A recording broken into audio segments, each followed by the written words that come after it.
Hi, Forster fans. I'm Paityn Tabor here on the Coacher Show with Coach Kat, where we sit down each week and talk about last week's game and the upcoming one. This week's a bit different because the Foresters are going into their bye week this weekend. Stay tuned.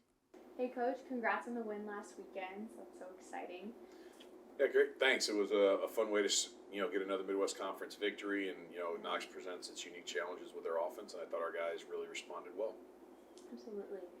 Kind of to move from last weekend into your bye week this week. So we've sort of been having sort of a routine show up until now. You've dominated every game so far, but how have you found that your team has still managed to grow from these big blowout wins that you've been having? Yeah, I think there's a couple of areas that really excel for us in that growth that you're talking about.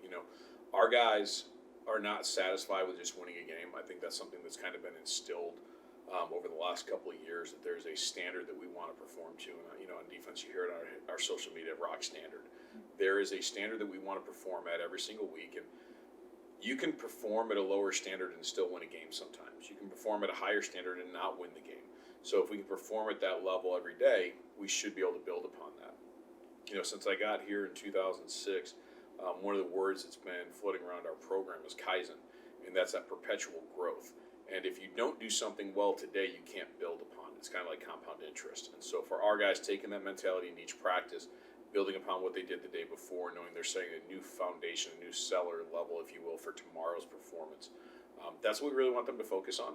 And I think that even in those blowout moments, they get to have those plays of having that.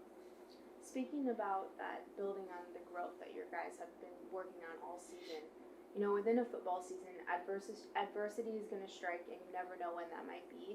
So does it concern you with the way that you guys have been winning, that complacency could creep in within your guys, especially since this is the bye week? Yeah, I think one of the nice parts is that there's been injuries. Like even though the wins have been happening, we've been playing without some of our players, and that creates its own adversity for us. Adversity doesn't just have to show up in a loss, and I think when you can face that adversity and still win the games and do those things, I think that's what you really want to see.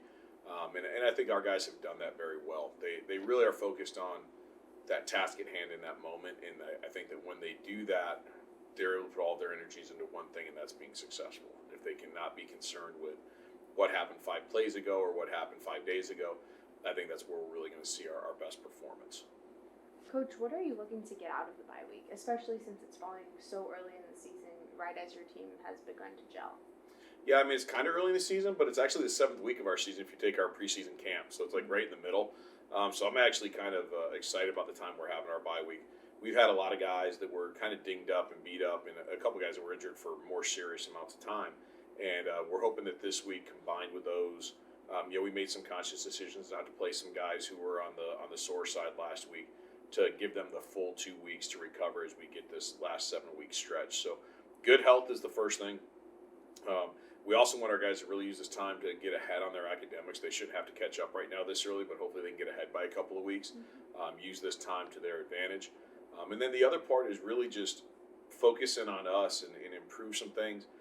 There's the first 3 weeks you use all stuff you practiced on during the preseason camp in terms of scheme.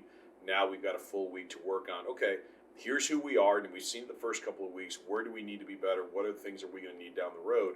And start kind of reinstalling those during this time so that we have them for the rest of the season. You've touched on it a little bit, but how do you handle practice this week? Is it a time that you're sort of self-scouting or is it a time that you use to sort of get your guys healthy going into the second half of the season? Yeah, the health is the first one. So, we had some guys taking some limited reps in practice. It also allows an opportunity for some of our young guys who have now got into that settled routine to really show up, because we gave them about a 20-minute scrimmage period yesterday.